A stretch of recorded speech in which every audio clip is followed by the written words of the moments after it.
On June 2023, Supercell dropped the biggest update Clash Royale has seen since Champions, Card Evolutions, a brand new mechanic that would fundamentally change how the game is played. At first, players absolutely hated it. They called it pay to win, broken. Players were threatening to quit, and the backlash was massive. But here's the thing, over time, evolutions stopped being the villain and became an essential core of every competitive deck. And by 2025, if your deck didn't have evolutions, you simply weren't playing the game right. But now, they're dying. It has been 2 months since the last evolution. Meanwhile, Supercell introduced heroes in December 2025 and dropped 4 of them immediately, then 2 more the next month. All the marketing, all the developer attention, all the premium Pass Royale rewards shifted from evolutions to heroes. It's like Supercell just forgot evolutions existed. So this is the story of the rise and the fall of EVOs. To understand where evolutions are today and why their future looks so uncertain, we need to go back to the beginning. Back to that June 2023 update when everything changed. The Get Ready for Evolutions update. 4 evolutions launched on day 1. Barbarians, Royal Giant, Firecracker, and Skeletons. Unlike Champions, where you press a button to activate an ability, evolutions are passive. You can't just choose when to activate them. Instead, you have to cycle them. This was genius design in some ways because it added a whole new layer of strategy. You had to think about your cycle, when your evolution was ready, whether to save it for a big push or use it, and whether your opponent had their evolution ready or not. It made the game different, a new strategic element to think about, and it changed the game in both negative and positive ways. Players immediately recognized that having access to evolutions would create a massive advantage. So the obvious question became, how do you unlock them? And this is where everything went wrong. To unlock an evolution, you needed to collect 6 evolution shards for that specific card. And you could get them from Pass Royale, the season shop, special challenges, or you could just buy them directly with money, right on day 1. Supercell launched the All Evolution Launch Special Pack with a $100 price tag to unlock all 4 evolutions immediately. $100 for 4 card upgrades, in a game that was already asking players to grind for months just to max out regular cards. And the community saw this and lost their minds. But it wasn't just about the $100 pack, it was about what that represented. Free-to-play players calculated the grind, and the numbers were brutal. Reddit estimated that free progression speed was slashed by 50%. To get evolution shards for free, you had to earn them slowly through the free pass, the season shop, or wait for special events that gave you free shards, which meant that if you wanted to get 6 shards, you'd have to grind for months. And that's only talking about getting 1 evolution. Meanwhile, spenders could unlock everything immediately. The community started calling it what it was, pay to win, because it literally was. Evolutions were broken, and they weren't just another game mechanic. When they launched, they dominated the meta and made sure that every player with an evolution had a near-guaranteed advantage, while everyone else either needed to pay up or grind forever just to unlock 1 evolution to be able to compete. The game that prided itself on being a skill-based strategy game was now being decided by who had the better evolutions and who could afford to unlock them faster. Someone compared it to chess. Imagine a new chess piece suddenly appearing, far more powerful than any other piece on the board. It would fundamentally change the game. That's how many Clash Royale players felt about evolutions. Players felt like the rules had changed overnight. The game they'd learned, the strategies, the decks they'd spent months upgrading,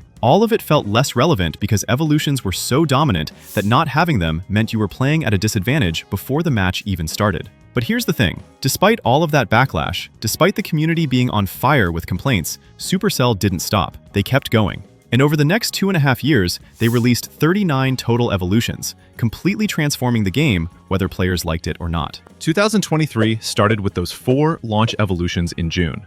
Then came Mortar in July, Knight in August, Royal Recruits in September, Bats in October, Archers in November, and Ice Spirit in December. That's 10 evolutions in the first 7 months. 2024 was the expansion year, and 17 evolutions dropped throughout the year. And the rest would drop frequently between 2024 and 2025, until the very last one, the Royal Hogs evolution, which dropped in November 2025. Now, somewhere between 2023 and 2024, the community's thoughts about EVOs changed. Whether it was intentional realization or forced acceptance, EVOs suddenly became normal, accepted, and just another part of Clash Royale. The narrative changed. It went from pay-to-win garbage to interesting strategic mechanic. Not everyone loved them though. There were still plenty of complaints, but most players accepted them as a core part of Clash Royale. By mid-2025, competitive play revolved entirely around evolutions. Every top ladder deck ran both evolution slots, and tournament strategies centered on evolution cycling,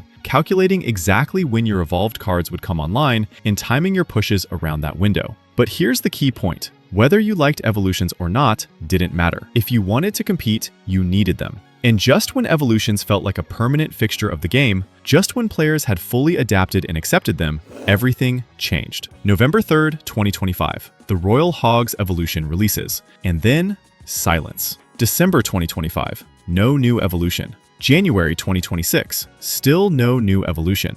2 full months without a single evolution release, the longest gap since the feature launched in June 2023. And the reason is pretty clear: the new shiny gold money-making machine, Heroes. On December 1st, 2025, Supercell released one of the biggest updates in a while, Heroic Holidays, a completely new mechanic and card form that's a mix between champions and evolutions, but somehow way stronger than both. 4 heroes launched on day 1: Hero Knight, Hero Musketeer, Hero Giant, and Hero Mini P.E.K.K.A. Then, in January 2026, 2 more dropped, Hero Wizard and Hero Ice Golem. That's 6 heroes in 2 months.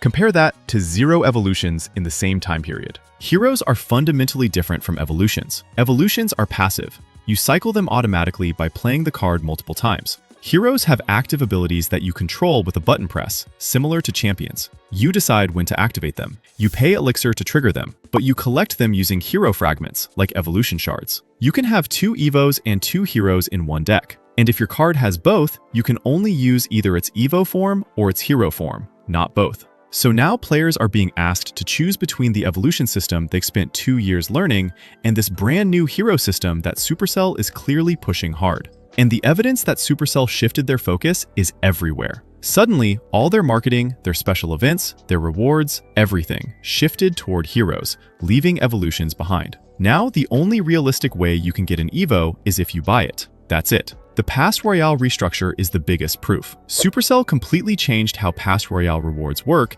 and split it into 2 tiers based on your arena level. Players below Arena 15 still receive 6 wild shards for evolutions every season. But players at Arena 15 and above now receive 1 hero per month instead of evolution shards. That's not a subtle shift. That's a complete redirection of in-game progression away from evolutions and toward heroes. Now, the reason Supercell switched away from Evos into heroes is unclear, but we can speculate. First, there's probably design exhaustion.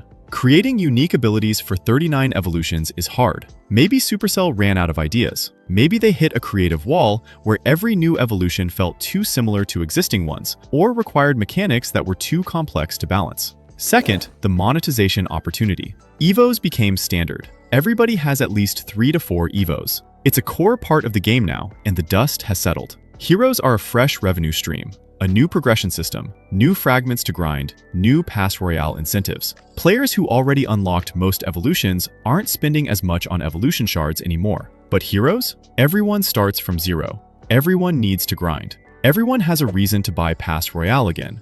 And Supercell historically does this. They introduce a feature, support it heavily for a while, then shift focus to the next big thing. Champions came before evolutions and they still exist. But how often does Supercell add new champions now? Rarely. Maybe Evos are entering that same phase. For Supercell, heroes are the gold mine they just freshly dug, and it's producing a ton of gold for them. So where are we today? 39 card evolutions exist. They're still in the game, and they're still competitively essential. But the future is unclear. Is this a temporary pause until they release more heroes, and then everything goes back to normal? Or is this a permanent shift to the new hero system? No one knows. 2 months since Royal Hogs, 0 new evolutions announced. Heroes absorbing all developer attention, and Premium Pass Royale rewards now favor heroes over evolutions for competitive players. The signs aren't great. Some players never stopped hating evolutions. Reddit posts titled, "Evolutions have killed this game," still get hundreds of upvotes. The core complaints haven't changed: too much value deciding matches, dominant evolutions stifling creativity, and the feeling that skill matters less when one player has better evolutions than the other. Here's what's funny though. Heroes redirected a lot of the anger. One player on Twitter summarized it perfectly. Clash Royale single-handedly ruined their game with heroes and level 16. And what did they decide to do? Release more heroes. The irony is that evolutions, the feature everyone hated in June 2023, now feel like familiar comfort compared to the new, controversial hero system. It's the same cycle repeating. A new feature drops, the community rages, the feature gets balanced and accepted. Then, another new feature drops, the community rages again. And suddenly, the old feature everyone hated doesn't look so bad anymore. Meanwhile, Supercell just keeps making more money with every new broken feature they add. The kind of feature that players feel forced to get just to compete. Card Evolutions transformed Clash Royale. They changed how the game is played at every level. Players hated them, then needed them, and now might watch them slowly fade into the background, replaced by heroes, which will probably follow the exact same arc until something new takes their place that costs $1,000 per card.